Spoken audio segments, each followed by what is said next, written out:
नमस्कार दोस्तों, एक बार फिर से आप सभी का स्टडी सर्विस में हार्दिक स्वागत है।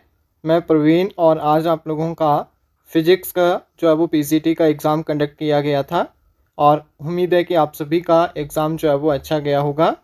और अगर हम एग्ज़ाम के पैटर्न की बात करें तो जो आपका एलटी के जो आपका लिटरेचर का पेपर हुआ था उसी से जो है वो मिलता जुलता पेपर जो है वो देखने को मिला है। और इस बार तो क्वेश्चन जो है वो थोड़े से हमें डायरेक्ट भी जो है वो देखने को मिले हैं। जो हमने क्लासेस के अंदर डिस्कस किए थे उस तरह के क्वेश्चन भी बहुत ज़्यादा जो है वो इसमें देखने को मिले हैं। तो चलिए स्टार्ट करते हैं इस सीरीज़ को। तो पहला क्वेश्चन हिमाचल प्रदेश जीके से हम स्टार्ट करेंगे। तो कहता है कि निम्नलिखित में से कौन सा दर्रा हिमाचल प्रदेश के अंदर जिला कांगड़ा और चंबा को जो है वो आपस में मिलाता है। तो आपने याद रखना है बारू दर्रा जो है वो डिस्ट्रिक्ट चंबा को कांगड़ा से जो है वो मिलाता है। तो हम ऑप्शन नंबर डी हमारा इसमें बिल्कुल राइट आंसर था। सेकंड क्वेश्चन क्या है, identify the correct location of Himachal Pradesh Kukti village. तो हिमाचल प्रदेश का जो कुक्ति विलेज है उसकी जो है वो एग्जैक्ट लोकेशन जो है वो बतानी है। तो यहाँ पे स्पीति भी नहीं होगा, लाहौल और किन्नौर भी नहीं आएगा, तो हम लोग क्या बोलेंगे, last inhabited village of Bharmour, that is option number B इसमें जो है वो राइट आंसर आ जाएगा। नेक्स्ट क्वेश्चन पे चलते हैं। इसमें आपने मैचिंग करनी है। कहता है कि जो आपके पास इनमें से आपने करेक्ट मैचिंग करनी है। तो जो तुंदा वाइल्ड लाइफ सेंचुरी है that is located in district Chamba. अगर मैं शिल्ली की बात करें तो सोलन, और नारगू की बात करें तो मंडी में आता है। तो ये तीनों जो है वो क्या है, इनकरेक्ट है, गलत है। हमारा ऑप्शन नंबर ए तालरा जो है वो शिमला में ही आता है। तो ऑप्शन नंबर ए जो है वो इसका बिल्कुल करेक्ट आंसर हो जाएगा।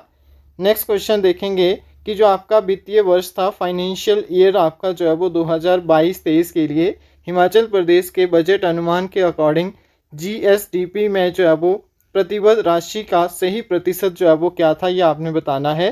तो इसमें सभी ने याद रखना है 14.36% जो है वो इसका बिल्कुल राइट आंसर हो जाएगा।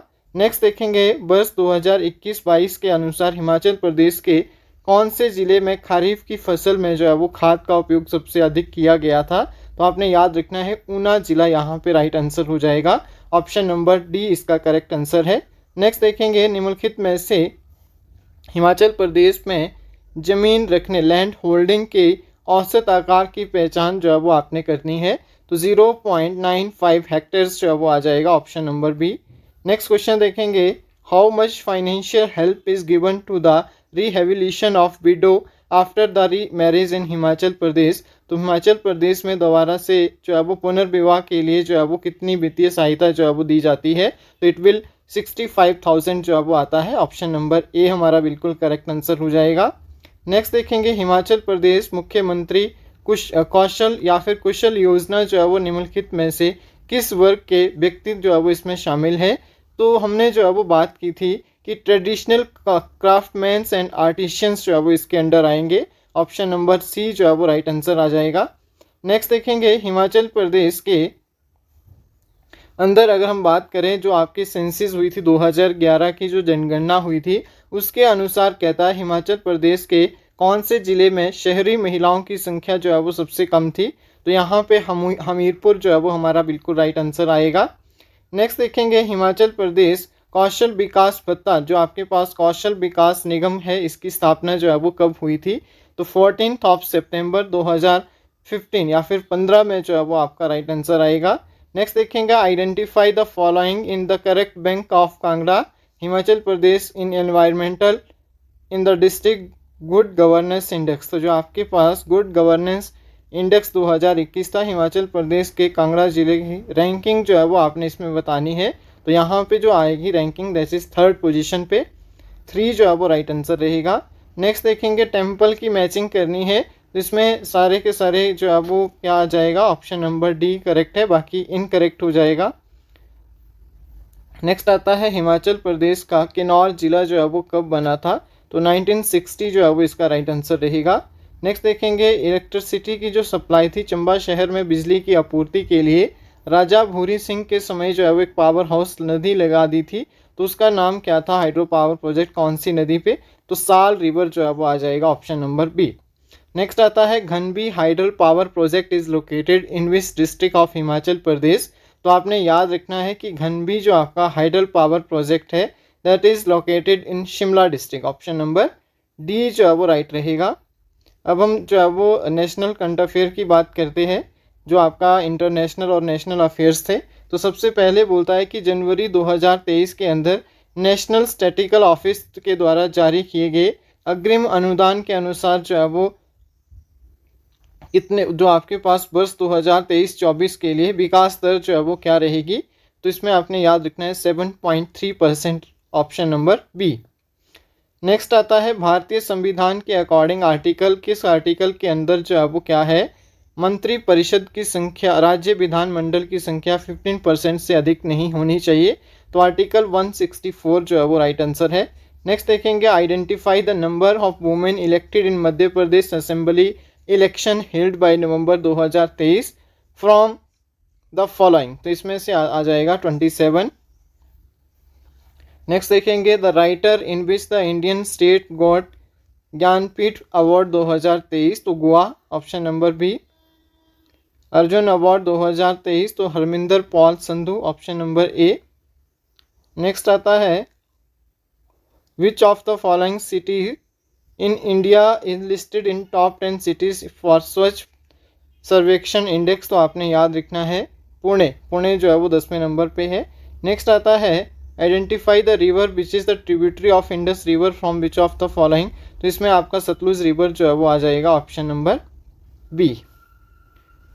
नेक्स्ट आता है, which of the following is the correct about the state of Uttarakhand, तो उत्तराखंड के लिए कौन सा जो है वो करेक्ट है, तो आपका यहाँ पे जो है वो तीनों गलत है, option number D correct answer रहेगा। नेक्स्ट आता है, which of the following is correct about the Indus water treaty with Pakistan, तो इसमें आपने बताना है कौन सा जो है वो करेक्ट है, तो ये आ जाएगा हमारे पास ऑप्शन नंबर सी। ठीक है, it allotted by the eastern river in India.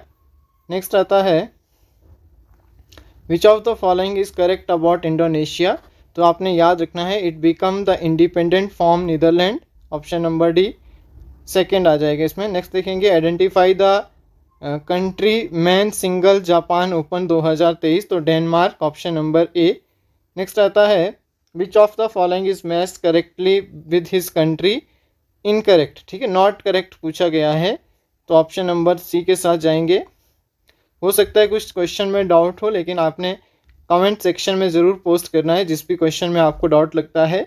तो जो आपका पॉलीमर है which is use for the manufacturing of paints and आपका लिक्विड्स, तो इसमें जो है वो ग्लेप्टल आ जाएगा, option number B. UNO flag is adopted officially 1947, ठीक है, option number D. Identify the great mosque Kilwa from following country, तो आ जाएगा तंजानिया, ऑप्शन नंबर बी। तो ये थे हमारे पास जीके के कुछ क्वेश्चन। इसके बाद हिंदी और इंग्लिश आता है, तो उसके बारे में भी हम बात कर लेते हैं कि हिंदी के किस तरह के क्वेश्चन पूछे गए थे, और इंग्लिश जो आपका ग्रामर आता है उसमें किस तरह की चीज़ें जो है वो पूछी गई थी। और अगर आप फर्स्ट टाइम चैनल को विज़िट कर रहे हैं तो आप स्टडी सर्विस को ज़रूर लाइक करें, शेयर करें अपने दोस्तों के साथ। और अगर आपको किसी भी क्वेश्चन में डाउट लगता है तो आप जो है वो चैट ऑप्शन में अपना आंसर जो है वो पोस्ट कर सकते हैं। तो इंग्लिश के क्वेश्चन की बात कर लेते हैं। क्वेश्चन नंबर 11 है, या फिर हिंदी से ही स्टार्ट कर देते ताकि चीज़ें अच्छे से कवर हो जाएं। तो यहाँ पे देखेंगे कि कृत वाच्य जो है वो क्या होते हैं, कृत प्रत्यय जो है वो क्या होते हैं। तो आपने याद रखना है कृत प्रत्यय जो क्रिया के बाद लगते हैं उनको हम कृत प्रत्यय जो है वो बोलते हैं। निम्नलिखित में से कौन सा विशेषण नहीं है, तो ऑप्शन नंबर बी यहाँ पे। नेक्स्ट आता है, पंडित जी ने कुछ को चटाई पर आसन जमाया, रेखांकित पद में कारक तो है वो आपने बताना है। तो यहाँ पे आ जाएगा आपका अधिकरण, ऑप्शन नंबर सी। और ये हमने पीडीएफ जो है वो इन HP एग्ज़ाम वालों से जो है वो ली है। नेक्स्ट आता है, नेताजी ने सपनों के भारत सभी मिलकर जो है वो बनाएंगे, इस शब्द का जो है वो भेद बताने हैं। तो इसमें जो है वो आपका फोर्थ के लिए आ जाएगा जातिवाचक, ठीक है, कौन सा आएगा, जातिवाचक। नेक्स्ट आता है, जमीन के नीचे कुछ दबा पड़ा है, इसमें आपने बताना है। तो इसमें आ जाएगा अनिश्चयवाचक, ठीक है, ऑप्शन नंबर सी हमारा अनिश्चयवाचक जो है वो ठीक हो जाएगा। नेक्स्ट आता है, पंचवटी की सामासिक विग्रह जो है वो क्या होगा, 5 वटों का समूह, ऑप्शन नंबर ए। महात्मा गांधी के प्रवचन सुनकर मैं मंत्रमुग्ध हो गया, इस वाक्य का उद्देश्य क्या है, तो महात्मा गांधी जी के प्रवचन इसमें आ जाएगा। निम्नलिखित शब्द में कौन सा मछली का पर्यायवाची नहीं है? तो मीनाक्षी जो है वो मछली का जो है वो पर्यायवाची नहीं होगा। निम्नलिखित में से किस वाक्य में संयुक्त क्रिया प्रयुक्त नहीं हुई है? तो इसमें जो है वो आपने याद रखना है ऑप्शन नंबर बी। ठीक है, ऑप्शन नंबर बी इसमें करेक्ट आंसर हो जाएगा। नेक्स्ट आता है रूपक अलंकार का उदाहरण बताना है। तो यहाँ पे ऑप्शन नंबर सी जो है वो रूपक अलंकार का क्या हो जाएगा? एग्जाम्पल जो है वो आ जाएगा। नेक्स्ट आता है choose the right option to fill in the blanks. He dash where no one dash before. तो he can go, he has gone. Option number C इसमें राइट आंसर था। नेक्स्ट देखेंगे choose the right option filling the blanks. तो इसमें आ जाएगा the teacher tell me Paris is the capital of France. ठीक है, द कैपिटल ऑफ फ्रांस आ जाएगा ऑप्शन नंबर बी। नेक्स्ट आता है क्वेश्चन नंबर 13। तो क्वेश्चन नंबर 13 में आपने याद रखना है कौन सा सेंटेंस जो है वो करेक्ट है। तो मेरे अकॉर्डिंग यहाँ पे ऑप्शन नंबर सेकंड जो है वो इसका राइट आंसर होगा। एक बार क्रॉस चेक करेंगे इसको, जब ऑफिशियल आंसर की आएगी तो उसमें देखेंगे कि क्या आंसर आता है। नेक्स्ट देखेंगे choose the correct option to complete the statement. तो इसमें आपने याद रखना है option number A. Option number A जो है वो राइट आंसर हो जाएगा। क्वेश्चन नंबर 15 क्या कहता है? तो 15 के लिए आपने आंसर देना है option number B. Raju tells Sunita that he was planning to work with her on that project. तो option number B right answer है। नेक्स्ट देखेंगे 16 के लिए भी आपने यहाँ पे करेक्ट बताना है। तो option number B Suraj is said me did you watch the latest movie. तो ऑप्शन नंबर बी करेक्ट है। 17th क्वेश्चन के लिए आपने याद रखना है choose the right option to complete the statement. ठीक है, तो स्टेटमेंट को कंप्लीट करना है राइट ऑप्शन को चूज करके। तो ऑप्शन नंबर बी इसमें भी हमारा राइट आंसर रहेगा। नेक्स्ट देखेंगे क्वेश्चन नंबर 18। तो क्वेश्चन नंबर 18 में the minister of rewarding the winner of this year. तो इसमें आ जाएगा ऑप्शन नंबर डी। ठीक है, ऑप्शन नंबर डी हमारा राइट आंसर रहेगा।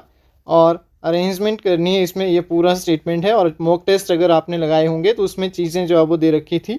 तो 19th के लिए हमारा ऑप्शन नंबर बी, पहले पी आएगा फिर टी फिर आर फिर एस और फिर क्यू। तो इस तरह से सीक्वेंस में इसको ऐड करना था। और लास्ट क्वेश्चन जो है वो आप लोगों के लिए रहेगा, जो भी इसका आंसर आपने किया था तो इसको ज़रूर जो है वो कमेंट सेक्शन में आप पोस्ट करें कि इसका क्या आंसर आएगा।